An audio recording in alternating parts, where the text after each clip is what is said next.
강창 선생님의 철학과 그리고 그의 후배들이 10가지의 계명 형태로 정리한 그 직업 선택의 10개가 지금 경남 거창고등학교 강단 뒤에 아주 소박하게 액자로 이렇게 걸려 있습니다.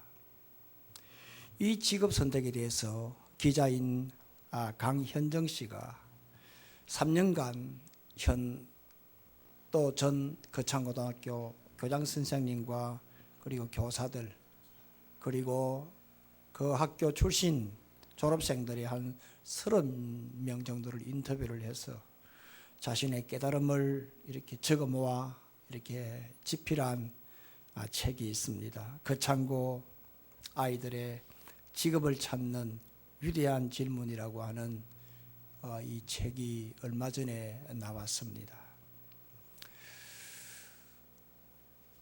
오래전에 제가 이 10가지 직업 선택의 10개에 대해서 한번 오래전에 초창기에 말씀을 드린 것 같은데 다시 한번 말씀을 드리면 월급이 적은 쪽을 택하라. 내가 원하는 곳이 아니라 나를 필요로 하는 곳을 택하라. 성진 기회가 거의 없는 곳을 택하라. 모든 조건이 갖추어진 곳을 피하고 처음부터 시작해야 하는 황무지를 택하라. 앞을 다투어 모여드는 곳은 절대 가지 마라. 아무도 가지 않는 곳으로 가라. 장래성이 전혀 없다고 생각되는 곳으로 가라. 사회적 존경받는 같은 건 바라볼 수 없는 곳으로 가라. 한가운데가 아니라 가장자리로 가라.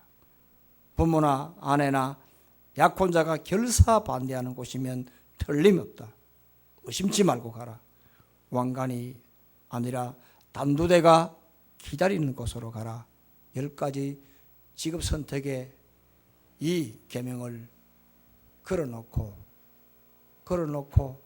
학생들은 강당에서 모일 때마다 그것을 오며가며 보고 있습니다. 그러나 졸업생들의 인터뷰를 들어보면 한 사람도 학교 재학 중에 이 10계명을 따로 배운 일이 없다고 합니다. 그렇지만 세상을 살아가면서 가장 큰 영향력이 있다면 바로 자기 학교의 학훈과 같은 직업 선택의 10계명이라고 한결같이 말을 하고 있습니다.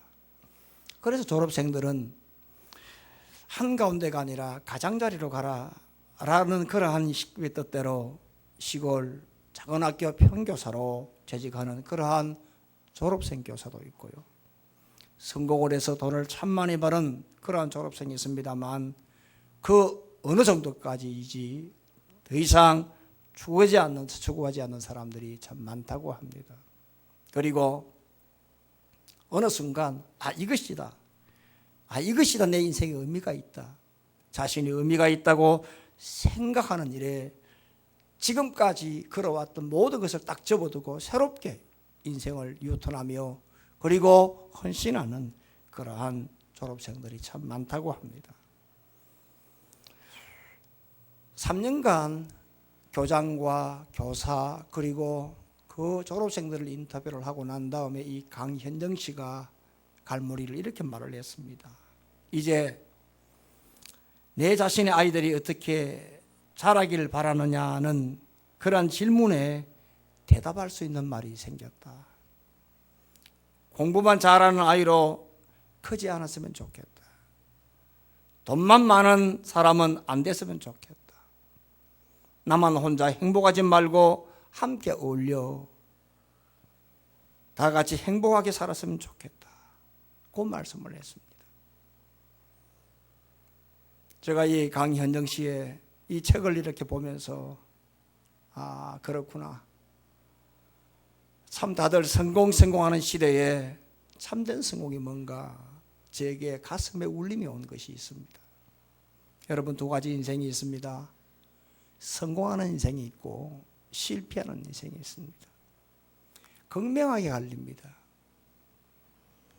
인생의 빛과 그림자입니다. 인생의 양단면이죠. 우리 가운데 그 누구도 성공을 원하지 실패하는 그런 인생을 원하는 사람은 아무도 없을 것입니다. 그러나 실제로 성공하는 사람들은 모든 사람의 1%뿐입니다. 1%밖에 되지 않습니다. 이 1%의 소득이 전체 일반인의 소득의 80%를 차지합니다. 실제로 우리나라 5대 그룹의 전체 매출이 우리나라 전체 기업의 매출의 85%를 차지하는 거 거의 비슷합니다.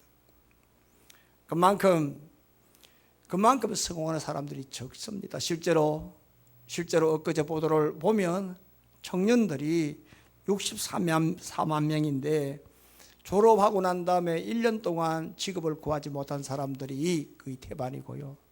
혹 대기업에 입사를 했다 손치더라도 첫 직장의 평균 근속은 1년 반밖에 되지 않습니다. 그만큼 힘든다는 겁니다. 그만큼 어렵다는 것입니다. 그래서 요즘 젊은이들의 하는 말이 3포 시대가 아니라 요즘 5포 시대입니다. 인간관계, 연애, 결혼, 출산, 내 집 마련, 이 5가지를 포기한 세대가 요즘 세대입니다.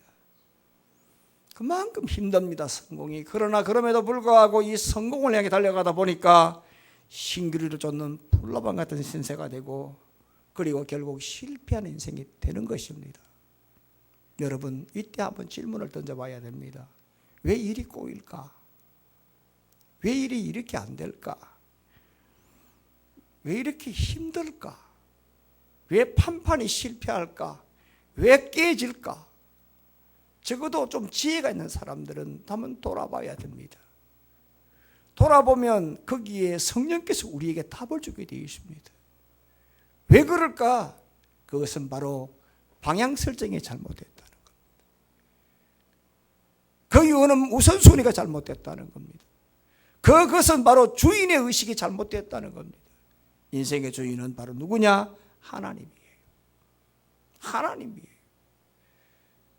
따라서 성공하는 인생이 되려고 하면 인생의 주인 대신 하나님을 목적으로 두고 타겟을 삼고 하나님 말씀과 하나님의 뜻대로 하나님의 의도대로 계획하고 실천해 나갈 때 성공의 길로 이끌어주는 겁니다. 내가 성공했다 하는 것이 아니라 하나님의 성공의 길로 이끌어줘야만 될 수 있는 것이 우리입니다. 내가 나서서는 안 됩니다. 내가 나서서는 안 됩니다. 인생 목적의 방향과 속도, 이 모든 것을 하나님의 그 중심으로 삼고 이 모든 것을 이 하나님의 표대를 삼고 나아가야 거기에 성공의 길이 있는 것입니다. 문제는 대부분이 이렇게 하지 않고 거꾸로 하다 보니까 실패하는 것이고 힘들다 소리를 하는 것입니다. 오늘 성경을 통해서 여러분들이 참된 해답을 찾고 실패하는 이러한 인생이 많은 이때 성공자의 인생으로 달려가시는 우리 성도 여러분들 되기를 예수의 이름으로 축원합니다. 그러면 실패하는 인생에서 성공하는 인생이 되려면 어떤 신앙을 가져야 하느냐 하면 첫째로 매뉴얼된 하나님의 말씀대로 하십시오. 무조건 하나님의 말씀대로 하십시오. 9절의 말씀을 다 같이 읽습니다. 시작. 사울과 백성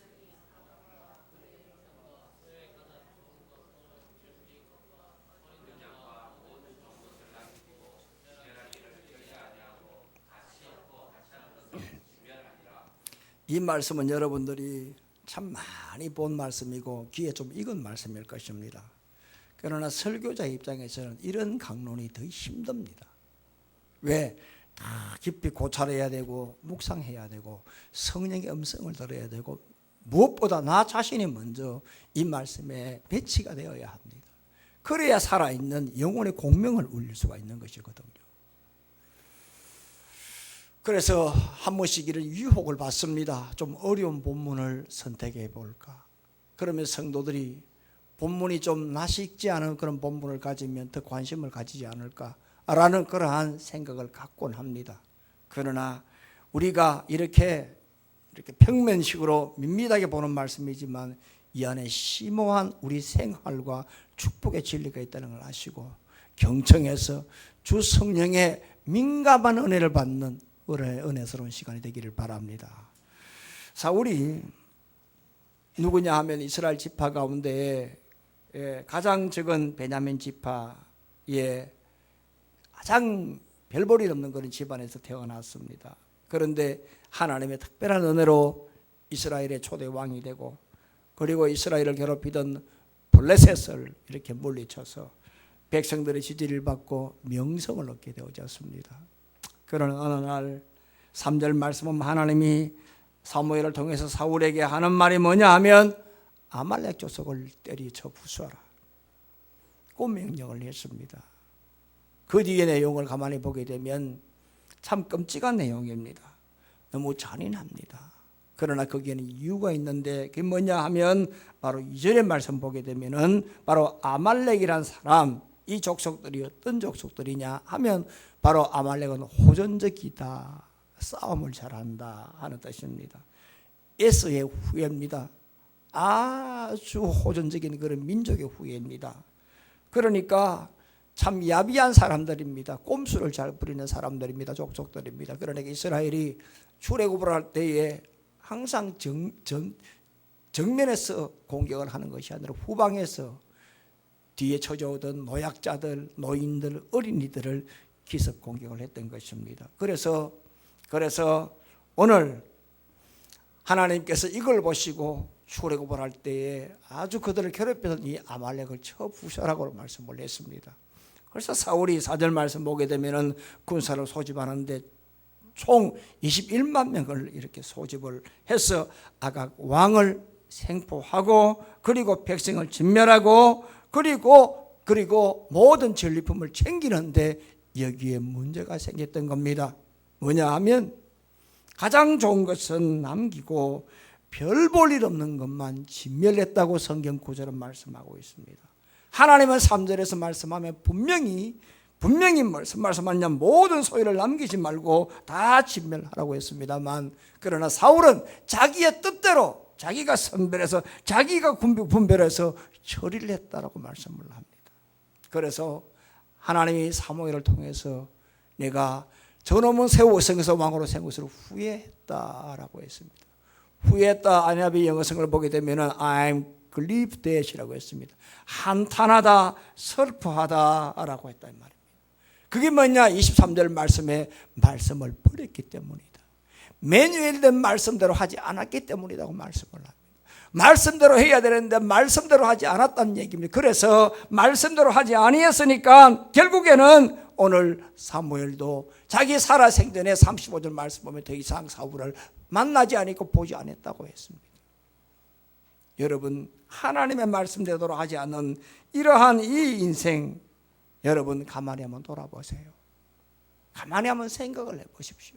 사울이 뭐 문벌이 좋았습니까? 족속이 좋았습니까? 참 별볼일 없는 그런 집안 출신입니다만은 그러나 하나님의 은혜로 참으로 그야말로 처음에는 백성의 지지를 받고 사랑을 받고 열렬한 백성들 지지를 받았습니다만은 하나님의 말씀대로 하지 않다 보니까 결국에는 사무엘상 31장 6절 말씀 보면 그가 전투 중에 부상을 당해 세 아들과 함께 죽었다라고 했습니다만 실제로는 그가 자살을 했던 겁니다. 한마디로 그 인생 자체가 실패한 거예요. 실패한 인생이 되고 말았습니다. 여러분 사울은 한마디로 말하면 개천에서 용난 인생입니다. 요즘 말로 말하면 계룡남이에요. 예전으로 말하면 신데렐라예요. 이런 인생 여러분 이러한 성공자의 인생 같았으나 실패한 인생이 된 것은 한마디로 매뉴얼된 하나님 말씀대로 하지 않았기 때문에 그래요. 하나님이 하라고 했으면 하나님 말씀대로 하면 될 것인데 자기 뜻대로 자기 생각대로 자기 판단대로 자기가 의가 되고 자기가 우선되고 자기가 앞장났기 때문에 결국 인생이 이렇게 되고 말았어요.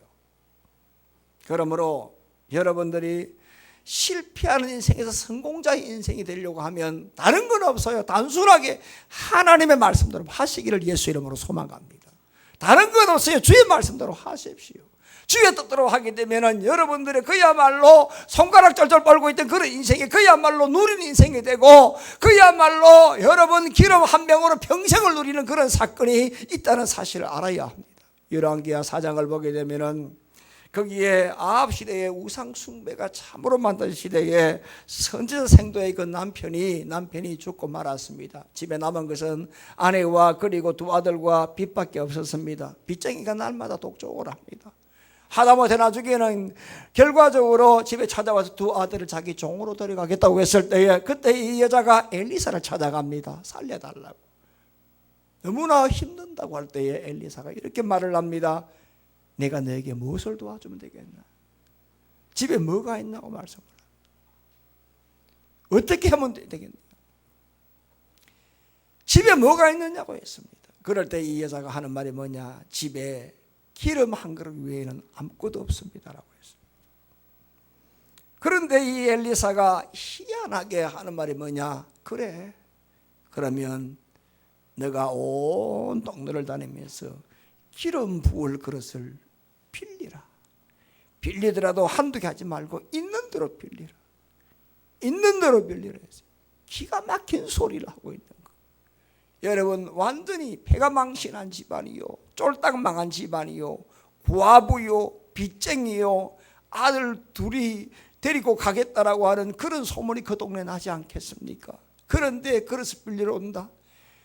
여러분, 지금 그 조그마한 동네에 한번 그림을 그려보세요. 지금 우리 대한민국의 시골에 가게 되면 한 마을은 100호, 150호 되는데 어느 집에 누가 훤히 아는, 너무나 빠른 동네요. 지금보다 3년 전의 이 상황을 보게 되면 너무나 빠른 상황이에요. 그러면 여러분, 그릇을 빌린데 하나 두 개 아니라 전체를 다 빌린다면 도망갈 것이 생각을 안 하겠습니까? 그럼에도 불구하고 이 사람은 그러한 수모, 그러한 치욕, 그러한 이 여러 가지의 생각을 다 잠재하고 가는 겁니다. 말씀대로 하는 겁니다. 빌리는 겁니다. 그런데 여러분 보십시오. 문을 닫고 기름을 붓는데 빌린 그릇이 딱 떨어질 때까지 기름이 솟아났다는 사실을 믿기를 바랍니다. 여러분, 기름 한 병으로 평생을 사는 역사가 나타난 거란 말이에요. 그러니까 그 기름을 가지고 팔고 빚 갚고 그걸로 나머지 생활했다는 성경은 말씀하고 있습니다. 실패한 인생입니다. 남편 죽었습니다. 빚쟁이 찾아옵니다. 아내를 종놈으로 데려가겠다고 합니다. 완전히 망주된 집안입니다. 이런 실패 인생이 성공자 인생이 될 수 있었던 것은 매뉴얼대로 한 겁니다. 하나님 말씀대로 한 것밖에 없는 겁니다. 그런데 하나님이 부어주신 것입니다. 하나님 말씀대로 해야 됩니다. 여러분들이 질병이라든지 가정의 우환이라든지 여러분들 자녀에 대한 고민이 있으면 아무 소리 하지 마세요. 주님 말씀해 주십시오. 주님 말씀해 주십시오. 주님 말씀해 주시면 제가 말씀대로 하겠습니다. 그러면 하나님이 역사하게 되어 있습니다. 요한복음 5장을 보게 되면 베데스다의 연못 38년 된 병자가 등장을 하죠. 이 38년 된 이 병자, 누구 하나 간호해 줄 수 없는, 간호해 주지 않는 그런 실패한 인생입니다. 누구 하나 그 사람 그들도 봅니까? 네? 간호해 주지 아니하니까 거기에 물이 동하면, 연못에 물이 동하면 먼저 들어간 사람이 낫는다는 전설이 있는데 세상에 누구 하나 케어를 해주는 사람이 없으니까 들어갈 수가 있습니까? 마음은 운이지만 갈 수 없는 것입니다. 그림의 떡이에요.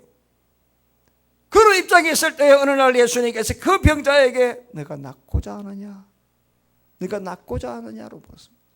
그럴 때에 이 병자가 하는 말이 뭐냐? 내가 지금 이런 처지에 지금 가고 싶어도 나를 케어해 줄 사람이 없다라고 했을 때에 예수님이 희한한 말씀했는데 일어나 너 자리를 들고 걸어가라고 했습니다. 말도 안 되는 소리 하고 있습니다. 우스운 소리를 하고 있습니다. 택도한 소리 하고 있는데 여러분, 이 병자가 이 실패한 인생이, 이 가난한 인생이, 이 절망의 인생이 매뉴얼된 말씀대로 일어나 걸어보니까 걸어지더라는 겁니다. 이건 여러분 가상이 아닙니다. 이건 픽션이 아닙니다. 살아계신 하나님의 말씀인 것을 믿기를 바랍니다. 하나님 말씀대로 하니까 기름 한 병으로 평생을 살고 주의 말씀대로 하니까 38년 된 꼼짝없이 누워있던 병자가 일어나 걸어가는 역사가 있었다는 사실입니다. 이스라엘이 참으로 실패한 나라였습니다.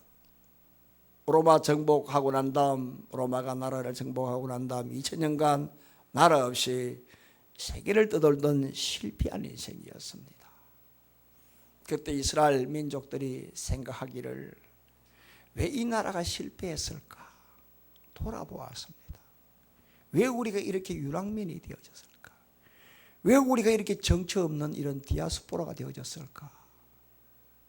돌아보았습니다. 답을 찾았는데 그 답이 뭐냐?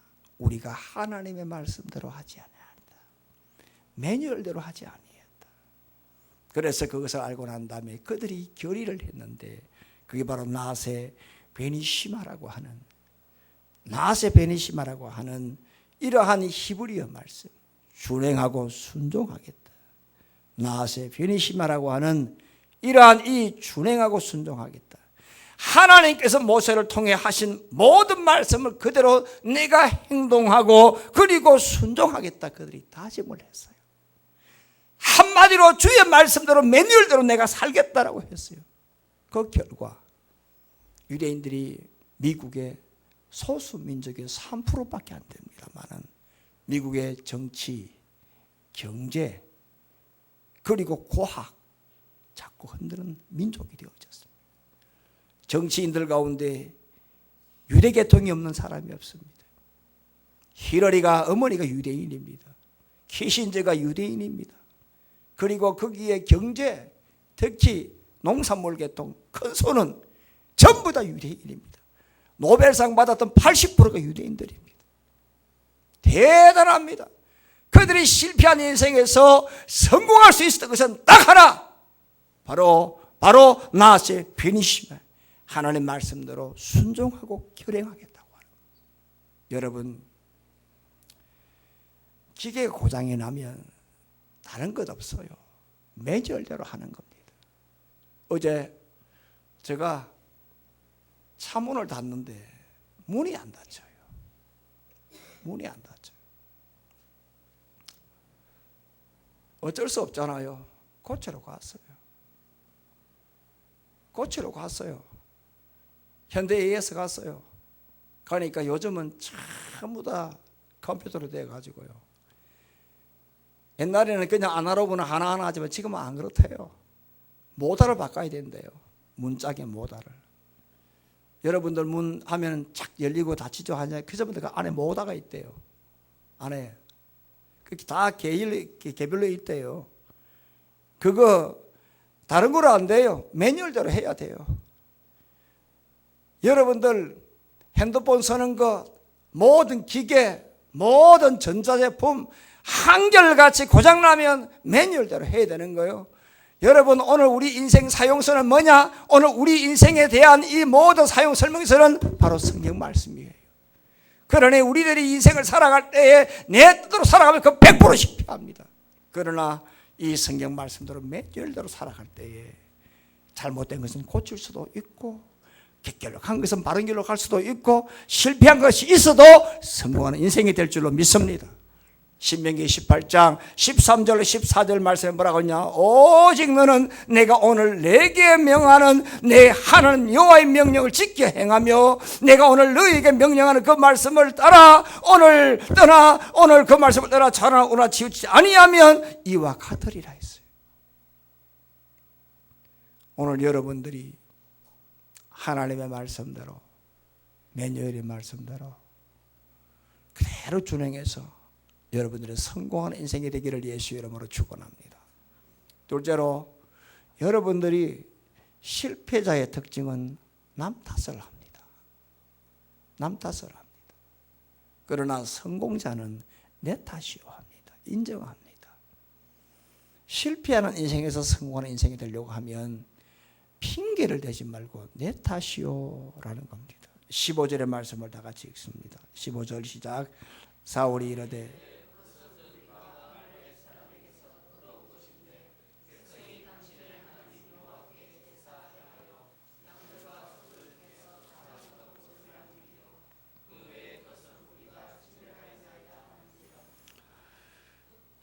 전쟁을 대성으로 이끌고 난 다음 전리품을 구별하고 그리고 자기 생각대로 이렇게 선별했던 바로 그 이후에 사무엘이 사울을 만날 때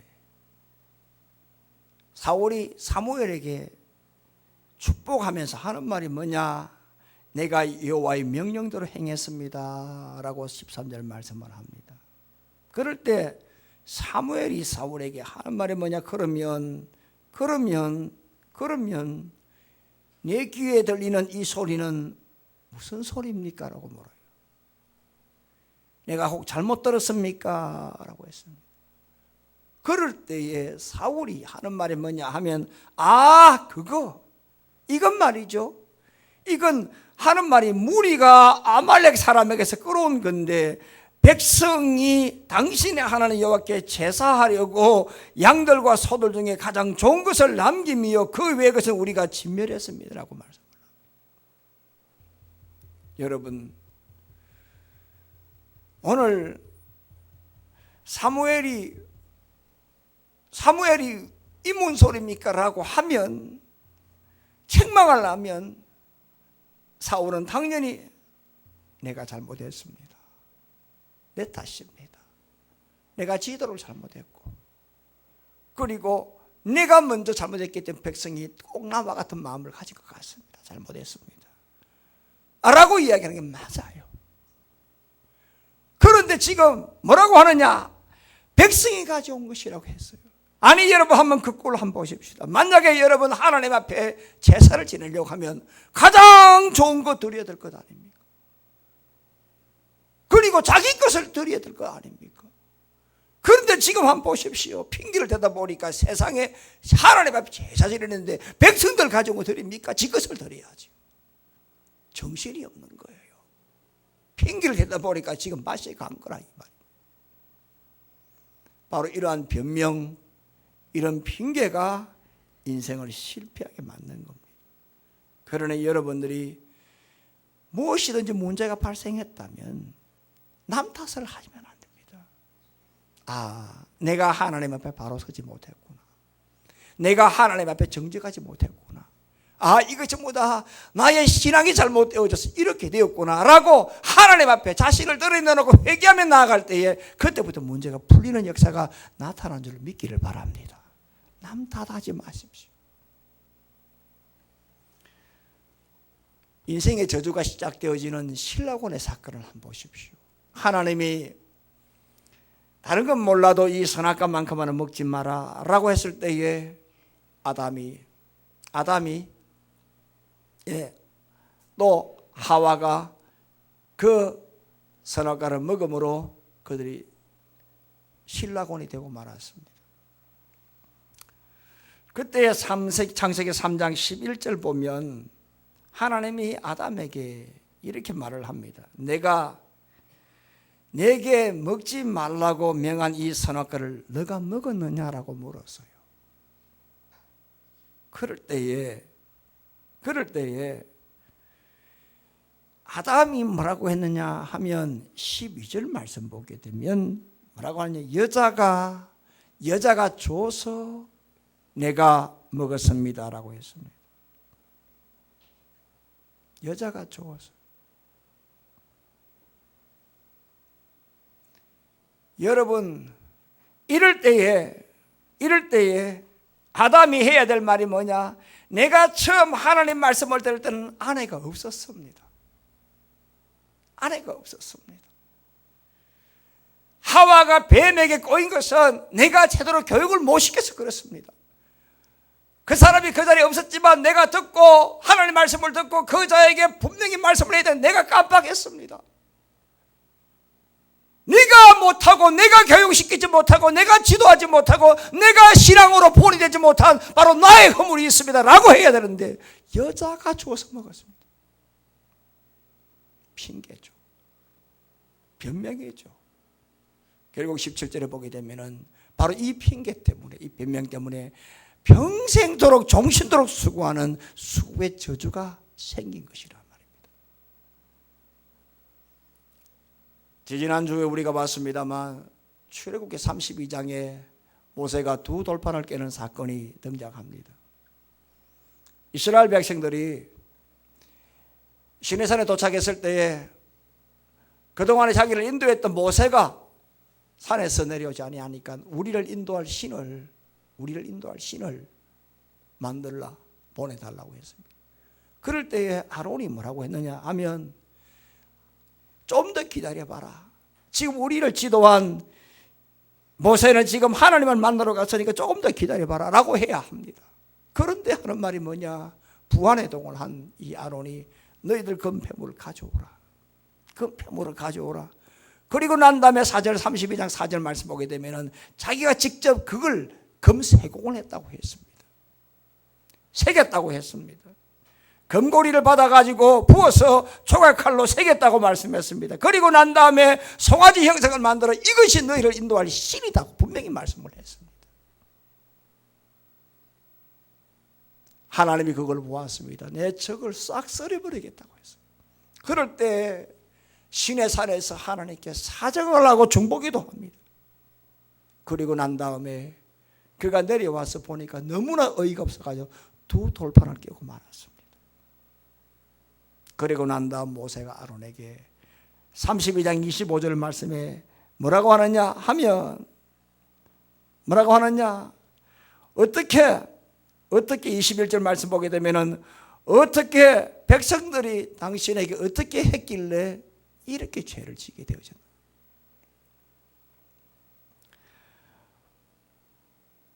당신이 어떻게 했길래 이런 죄가 생겼느냐고 말씀을 했습니다.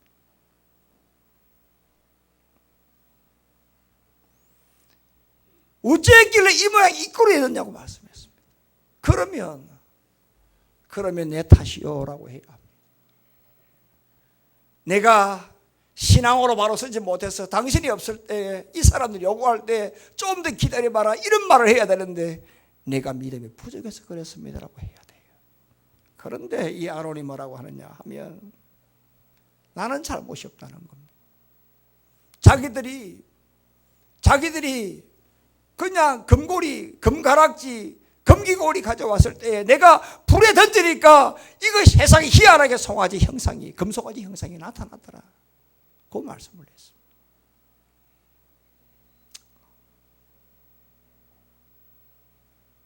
여러분 제일 중요한 게 있는데요.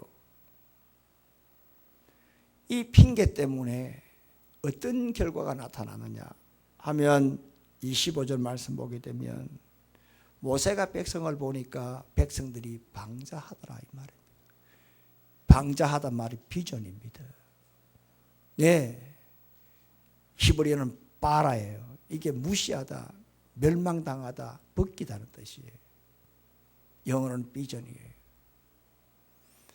모세가 보니까 백성이 이게 완전히 뭐예요? 이건 죽게 되는 백성이에요.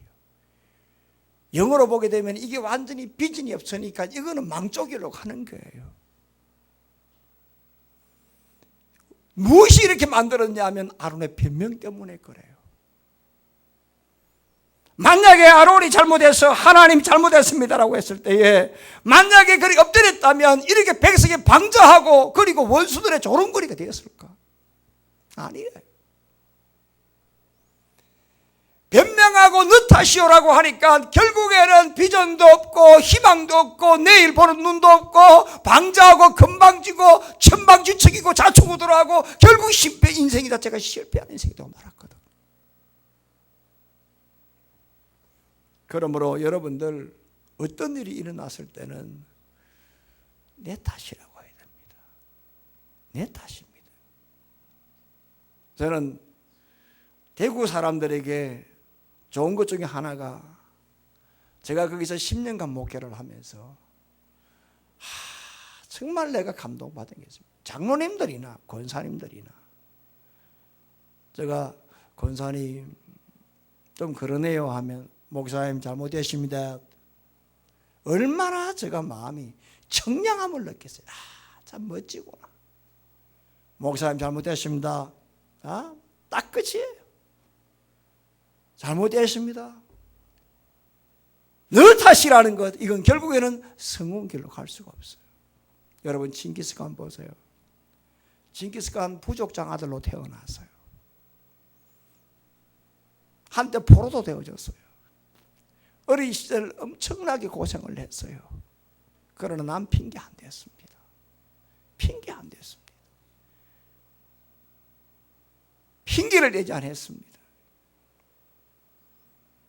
그가 훗날 자신의 어린 시절을 돌아보고 가혹한 시련을 떠올리면서 했던 말이 있습니다.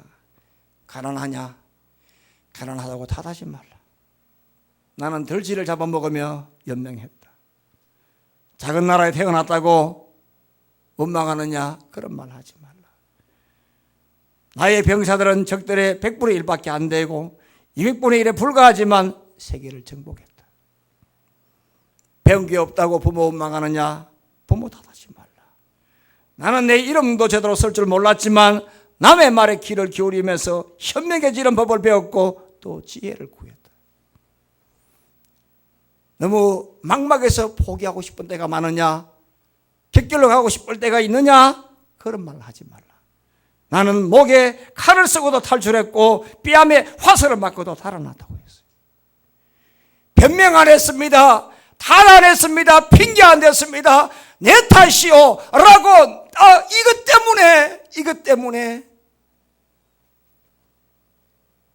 탓하거나 원망하는 것이 아니라 그걸 오히려 시금석으로 삼아서 매진하고 달려갔기 때문에 로마가 400년간 유럽을 통치했던 그 땅보다 더 넓은 땅을 800년 전에 징기스칸이 지배했고 누릴 수가 있었던 겁니다. 저나 여러분들 일본 사람 싫어하죠. 그러나 국력의 차이가 있는 이유가 있어요. 국력의 차이가 있는 이유는 뭐냐? 일본 사람들이 잘못했을 때는 사장부터 쫙 나와서 무릎을 꿇습니다. 죄송합니다. 실제가 그렇습니다. 책임지는 자세입니다. 그러나 우리는 전부 다 뒤로 다 안 물렀습니다. 이게 국격의 차이입니다. 나라의 격의 차이요, 나라의 력, 힘의 차이입니다. 여러분 어떻습니까? 징기스칸은 핑계댔나요? 변명했나요? 오히려 그 부족 때문에 자신이 성공했다고 했습니다. 그러므로 실패자는 탓을 하지만 성공자는 그것 때문에 라고 말을 합니다. 탓하면 여러분 실패하지만, 비교하면 실패하지만 그것 때문에 라고 하면 성공한다고 하는 거예요. 이 시간에 여러분들이 탓하지 말고 그것 때문에 라는 그러한 신앙으로 성공하는 인생이 되기를 예수 이름으로 축원합니다. 마지막 하나는 모든 것을 하나님의 은혜로 돌리십시오. 자신을 내세우지 마세요. 내가 앞서가면 결국 실패한다 이 말입니다. 12절의 말씀을 다 같이 읽습니다. 시작. 사무엘이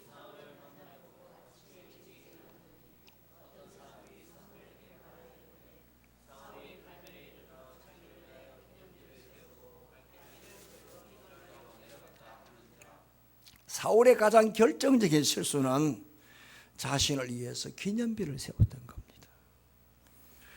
누구 때문에 전쟁 승리했나요? 자기가 지혜가 있고 힘이 있어서. 자기 족속이 대단하고 그 집안이 좋았어요? 아니에요. 그런데 그 승리가 마치 자기의 능력과 지혜로 승리한 양 자기를 위하여 기념비를 세우고 여러분 편안하게 길갈로 내려갔다. 길갈이 되냐면 바로 선지자들이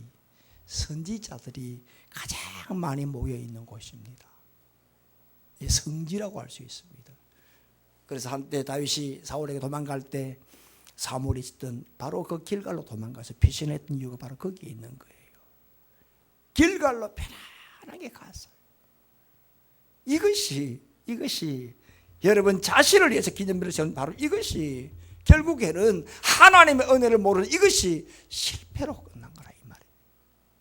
실패로 끝난 거란 말입니다. 여러분 사도 바울을 한번 보게 되면 사도 바울이 얼마나 외형적으로 자랑할 기가 많은 사람입니까? 출신 배경, 성분, 학력, 신분 화려합니다. 거기다가 다양한 은사가 있었고 실력이 있었고 영적인 체험이 있었어요. 그야말로 이 사람은 지성적으로나 영성적으로 대단한 사람이었어요. 지적으로는 그야말로 거목이었고 영적으로는 그야말로 거성이었어요. 대단한 사람 아니었습니까? 소아시아, 터키, 유럽, 그리스 그리고 거기에 있는 알바니아 그 지역 그의 이름과 그의 공적을 모르는 사람 한 명도 없을 정도로 대단했던 사람이었습니다만, 그러나 고린도전서 1장 31절 말씀에 보면 자랑하는 자는 주 안에서 자랑하라고 했어요. 자기 안 나타냈습니다. 모든 걸 하나님의 은혜로 나타냈어요. 자랑할 게 있으면 주 안에 자랑하라고 말씀했고, 그리고 고린도서 4장 7절 말씀 보게 되면 자신을 질그릇이라고 표현했어요. 질그릇이라고. 우리가 이 보배를 질그릇에 가졌으리라고 했어요. 이 질그릇된 자신을 보배된 예수를 담고 있었다 이 말입니다. 그 대단한 예수가 별 볼 일 없는 자기 자신에게 오셨다는 얘기예요.